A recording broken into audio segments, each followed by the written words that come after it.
जब भी हम कोई इंश्योरेंस लेते हैं, चाहे अपने जीवन का या अपने कोई प्रॉपर्टी का या कोई गाड़ी का, तो इस उद्देश्य से लेते हैं कि अगर कभी कोई दुर्घटना हो जाए तो इंश्योरेंस कंपनी हमें वो क्लेम दे दे।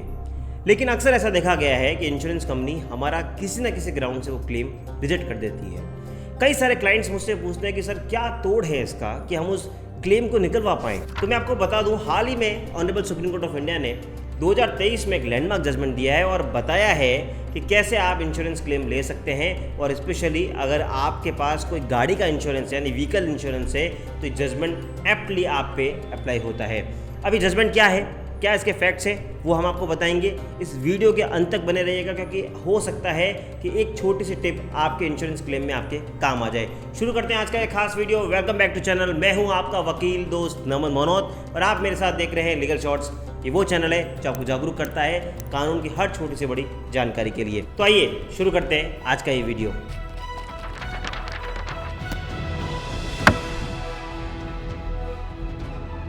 वीडियो शुरू करने से पहले एक जरूरी अनाउंसमेंट। अगर आपके जीवन में कोई कानूनी समस्या है, आप किसी भी हमसे लीगल ओपिनियन चाहते हैं, नीचे मैं लिंक दे रहा हूं, उस लिंक पर क्लिक कर आप मुझ तक या मेरी टीम तक पहुंचकर घर बैठे एक कॉल पर अपनी समस्या का समाधान पा सकते हैं। खैर, आज हम बात कर रहे हैं इंश्योरेंस लॉ की और सुप्रीम कोर्ट के लैंडमार्क जजमेंट की जो honourable supreme court of India ने दिया है इंश्योरेंस लॉ पे। Ashok Kumar versus new India insurance 2023 supreme court. इस जजमेंट के लिंक नीचे दे रहा हूँ, आप चाहें तो खुद भी पढ़ सकते हैं। इस जजमेंट में हम और डिटेल में जाने पहले जानते हैं इसके फैक्ट्स को। इस केस के फैक्ट्स ये हैं कि जो ट्रक ऑनर थे उन्होंने अपने ट्रक के लिए 8,40,000 का न्यू इंडिया इंश्योरेंस से एक इंश्योरेंस कराया। उन्होंने इस बात का इंश्योरेंस कराया कि मेरी गाड़ी की कोई दुर्घटना होती है या चोरी हो जाती है तो इस कंडीशन पे मुझे इंश्योरेंस कंपनी अपना क्लेम पास करेगी और मुझे इंश्योरेंस का पैसा देगी। अब वो गाड़ी के जो ऑनर होते हैं, उनका जो ड्राइवर होता है, वो गाड़ी लेके कहीं जा रहा होता है। जब वो गाड़ी लेके कहीं जाता है तो वो कहीं गाड़ी से उतरता है, गाड़ी चालू रहती है और वो कुछ सामान डिलीवर करने जा रहा होता है। तो वो जहाँ डिलीवर करना होता है उसके एड्रेस की पूछताछ के लिए वो गाड़ी से उतरता है और आसपास के लोगों से पूछता है कि सर ये एड्रेस कहाँ है। इसी बीच जब क्योंकि वो गाड़ी चालू होती है तो कोई पर्सन जो एक थीफ होता है यानी चोर होता है वो वहाँ पर आता है और उस गाड़ी को वहाँ से लेके भाग जाता है। ये होने पर अल्टीमेटली जो ड्राइवर होता है वो तुरंत प्रभाव से नज़दीकी पुलिस स्टेशन में जाके उस गाड़ी की चोरी की एक घटना दर्ज कराता है जो हम जानते हैं कि 379 आईपीसी में होती है। पुलिस में जैसे वो एफआईआर दर्ज कराते हैं उसके बाद वो 6-7 दिन बाद इंश्योरेंस कंपनी में अपने इस बात को इंटीमेट कर देते हैं कि सर मैंने इस गाड़ी का इंश्योरेंस कराया था लेकिन किसी कारणवश ये गाड़ी चोरी हो गई है, इसमें हमारा कोई फॉल्ट नहीं है, इसलिए हमें इस गाड़ी का जो इंश्योरेंस का क्लेम है वो पास करके हमें इस गाड़ी का पूरा पैसा दिया जाए। लेकिन एज यूजुअल इंश्योरेंस कंपनी इस बात को नकार देती है और कहती है कि क्योंकि ये आपकी गलती है, आपने जब गाड़ी से उतरे तब आपको गाड़ी बंद करके उतरना चाहिए था, क्योंकि ये आपकी गलती है इसलिए हम आपका इंश्योरेंस का क्लेम रिजेक्ट कर रहे हैं। इंश्योरेंस क्लेम को रिजेक्ट होने के कारण से अल्टीमेटली जो अशोक कुमार जी हैं वो पहुंचते हैं डिस्ट्रिक्ट कंज्यूमर फोरम में। दोस्तों, वैसे आपको बता दें कि कंज्यूमर फोरम जो होती है सबसे पहले आपको डिस्ट्रिक्ट कंज्यूमर फोरम में अप्रोच करना होता है। अगर वहाँ से सेटिस्फाइड नहीं होते हैं तो आपकी अपील जाती है स्टेट कंज्यूमर में और वहाँ से सेटिस्फाइड नहीं होते हैं तो उसकी अपील जाती है नेशनल कंज्यूमर में। खैर, वो पहुँचते हैं डिस्ट्रिक्ट कंज्यूमर के अंदर। वहाँ पे वो कहते हैं कि ये मेरी गलती नहीं थी और इंश्योरेंस कंपनी को क्लेम देना पड़ेगा। वो वहाँ पे केस जीत जाते हैं। डिस्ट्रिक्ट कंज्यूमर फोरम डायरेक्शन देता है न्यू इंडिया इंश्योरेंस को कि आप इनकी गाड़ी का 75% इंश्योरेंस क्लेम इनको पास करें। इस बात से एग्रीड होकर इंश्योरेंस कंपनी पहुंचती है स्टेट कंज्यूमर फोरम में, वहां अपील करती है लेकिन उनकी वहां भी अपील डिसमिस हो जाती है। उस ऑर्डर से एग्रीड होकर अल्टीमेटली इंश्योरेंस कंपनी पहुंचती है national consumer of dispute redressal commission, जिसे हम शॉर्ट फॉर्म में NCDRC कहते हैं। वो कंज्यूमर फोरम की एक अपेक्स इंस्टीट्यूट है। वहाँ पहुँचने पर वो अपनी बात रखती हैं। वो ये कहती हैं कि हमारी गलती नहीं थी, ये उस ड्राइवर की गलती थी, इसलिए इंश्योरेंस क्लेम जो डिस्ट्रिक्ट कंज्यूमर ने दिलवाया है वो गलत है। NCDRC उस इंश्योरेंस कंपनी की बात को मान लेती है और नीचे के दोनों ऑर्डर्स को अपास कर देती है यानी क्वेश्चन सेट डिसाइड कर देती है और कहती है कि यस, ये उस ड्राइवर की गलती थी, तो इस कंडीशन में किसी भी तरह का आपको पैसा नहीं देना है। इस बात से एग्रीड होकर अशोक कुमार पहुँचते हैं सुप्रीम कोर्ट। सुप्रीम कोर्ट में जब वो पहुंचते हैं तो वो कहते हैं कि NCDRC ने जो ऑर्डर पास किया है वो सरासर गलत है। अब जब वो यहाँ पर पहुंचते हैं तो कहते हैं कि जब मैंने इंश्योरेंस लिया था तो न्यू इंडिया इंश्योरेंस ने मुझे वादा किया था कि कुछ भी दुर्घटना या चोरी होने पर मुझे पैसा दिया जाएगा। आज जब मेरी गाड़ी चोरी हो गई है तो इंश्योरेंस कंपनी पैसा देने से मना कर रही है।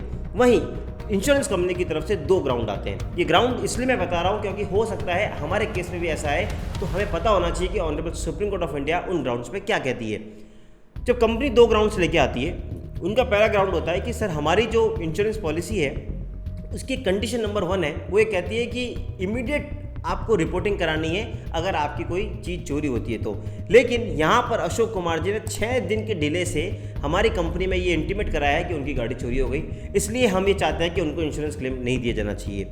और दूसरा वो ये कहता है कि कंडीशन नंबर 5 हमारी ये है, जो हमारी इंश्योरेंस पॉलिसी है उसमें ये साफ साफ लिखा हुआ है कि कुछ भी ऐसी गलती जो ड्राइवर की या ऑनर की खुद की हो तो उसकी सज़ा हमें नहीं दी जानी चाहिए, यानी उनकी गलती है, उनकी नेग्लिजेंस है तो कंपनी क्यों भुगते।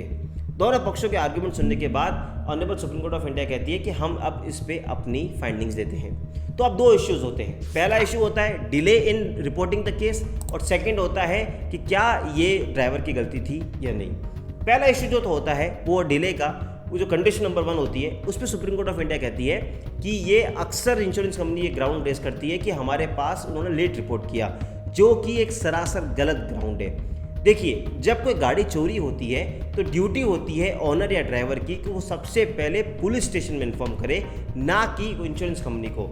सबसे पहले वो नज़दीकी पुलिस स्टेशन जाएगा, वहाँ पे अपनी इस चोरी की घटना को दर्ज कराएगा, और जब वो 3, 4, 5 दिन उसको नहीं मिलेगा तो वो इंश्योरेंस कंपनी में अल्टीमेटली जाके ये रिपोर्ट करेगा कि मेरी गाड़ी चोरी हो गई है, जो कि यहाँ पर इस केस में अशोक कुमार ने किया। इसमें कोई गलती नहीं है कि आपने फर्स्ट 4-5 दिन में जाकर अपनी घटना को इंश्योरेंस कंपनी को नहीं बताया। सुप्रीम कोर्ट ने यहाँ पे एक और रीजनिंग देते हुए कहा कि जब अगर आप तुरंत प्रभाव से इंश्योरेंस कंपनी को दर्ज करा देंगे और क्या पता 2-4 दिन में पुलिस को ढूंढ ले, तो आपके उस रिपोर्टिंग का क्या मतलब रह जाएगा। इसलिए हमेशा पहले पुलिस स्टेशन जाएं, वहाँ दर्ज कराएं, वेट करें 5-7 दिन पुलिस के ढूंढने का, नहीं मिले तब आप इंश्योरेंस कंपनी में अपना क्लेम के लिए अपना एप्लीकेशन अप्लाई करें। तो कंपनी के इस आर्ग्यूमेंट को नकार दिया। दोस्तों, आप भी इस आर्ग्यूमेंट को ध्यान रख सकते हैं, इस ग्राउंड को ध्यान रख सकते हैं कि आपको इमीडिएटली अपनी चोरी की घटना को इंश्योरेंस कंपनी को इन्फॉर्म करना ज़रूरी नहीं है। आपको तुरंत प्रभाव से नज़दीकी पुलिस स्टेशन में वो एफआईआर दर्ज करानी है। लेकिन 4-5 दिन के बाद भी अगर पुलिस स्ट्रेस आउट नहीं कर पाए तो आप तुरंत प्रभाव से इंश्योरेंस कंपनी चले जाए, और अगर आप जा चुके हैं और कंपनी ये ग्राउंड ले रही है आपके केस में तो आप ये सुप्रीम कोर्ट का केस बता दीजिएगा। सेकंड जो ग्राउंड था वो था कंडीशन नंबर 5 का, जो ये कहता है कि ड्राइवर की खुद की गलती थी। तब supreme court of India Ashok Kumar के रेस्क्यू में आती है और ये कहती है कि कोई ऐसी गलती जो फंडामेंटल ब्रीच हो पॉलिसी का, तो हम इस मामले में समझ सकते हैं कि इंश्योरेंस कंपनी सही है और इंश्योरेंस क्लेम नहीं मिलना चाहिए। लेकिन ये बड़ा नेचुरल प्रोसेस है कि जब हम कोई एड्रेस ढूंढते हैं या कहीं हम कोई सामान डिलीवर करने जा रहे हैं तो कई बार हम गाड़ी चालू करके उतरते हैं। जब आप गाड़ी से उतर रहे हैं तो ड्राइवर का कोई ये इंटेंशन नहीं था कि वो किसी को बुला रहा है कि मेरे यहाँ पे आओ और गाड़ी चोरी करके चले जाओ। So this act is not the invitation to steal that vehicle. इस प्रिपोजिशन पर आकर सुप्रीम कोर्ट ऑफ इंडिया ने उस इंश्योरेंस कंपनी के क्लेम को खारिज कर दिया। तो इन दोनों कंडीशंस को हमने जाना। इस दोनों कंडीशन पर सुप्रीम कोर्ट ने अपनी फाइंडिंग दी और बोला कि एनसीडीआरसी का ऑर्डर गलत था, जो इंश्योरेंस कंपनी है न्यू इंडिया उसको अपना क्लेम देना पड़ेगा और अशोक कुमार बिल्कुल उनको पूरा पैसा सूद समेत मिलेगा। तो दोस्तों, आज के इस वीडियो में आपने जाना कि कैसे इंश्योरेंस कंपनी से हम किस ग्राउंड पे हम उनसे अपना क्लेम पास करवा सकते हैं, और अगर वो मना करते हैं तो कैसे हम कंज्यूमर कोर्ट का दरवाजा खटखटाकर अपना क्लेम पा सकते हैं। लेकिन अगर आपको फिर भी कोई डाउट लग रहा है तो नीचे लिंक दे रहा हूँ, आप हम तक पहुँचकर घर बैठे अपनी समस्या का समाधान पा सकते हैं। और ये कंटेंट आपको पसंद आ रहा है तो प्लीज़ सब्सक्राइब द चैनल, ताकि आपको ऐसी अपडेट्स मिलती रहे। अगली बार मिलेंगे इसी तरह की वीडियो के साथ, तब तक के लिए जय हिंद, जय भारत।